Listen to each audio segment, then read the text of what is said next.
Hi friends, உங்க எல்லாருக்கும் என்னுடைய பணிவான வணக்கங்கள். உலகத்துல எந்த பாப்புலர் ப்ராடக்ட் வந்தாலும், யூட்டிலிட்டி ப்ராடக்ட் வந்தாலும், மக்களால் அதிகமாக பயன்படுத்துற ஒரு ப்ராடக்ட் வந்தாலும் சைனீஸ்க்கு மூக்குல வேர்த்துரும், இமீடியட்டா டூப்ளிகேட் பண்ணிடுவாங்க.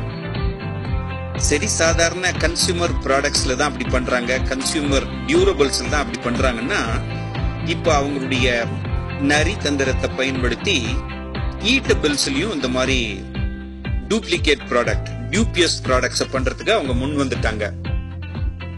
வெஜிடபிள்ஸ்ல எல்லா கடைகள்லயும் ரொம்ப ஃபேமஸா இருக்கிற 4-5 ப்ராடக்ட்ஸ்ல இந்த கேபேஜ்னு சொல்ற கோஸும் ஒன்று. அது செடியில வளர்ந்துதான் நம்ம வீட்டுக்கு வருதுன்னு நம்ம நினைச்சிட்டு இருந்தா, இனிமே அந்த ஐடியாவை மாத்திக்கங்க. சில கெமிக்கல்ஸை பயன்படுத்தி வீட்லயே சின்ன 4 தகர டப்பாவை வச்சு சில ப்ராசஸஸ் பண்ணி உண்மையான செடியில அந்த காயை அறுத்துட்டு வந்தா எப்படி இருக்குமோ அந்த லெவலுக்கு டூப்ளிகேட்டா இவங்க பண்றாங்க. 100 ஒரிஜினல் கோஸோட இது ஒரு 50 காய் வச்சா கடவுள் உள்பட யாராலையுமே கண்டுபிடிக்க முடியாது என்பதுதான் உண்மை. அதை நீங்களே இந்த வீடியோவில் பாருங்க. ஜாகிரதையா இருங்க நண்பர்களே.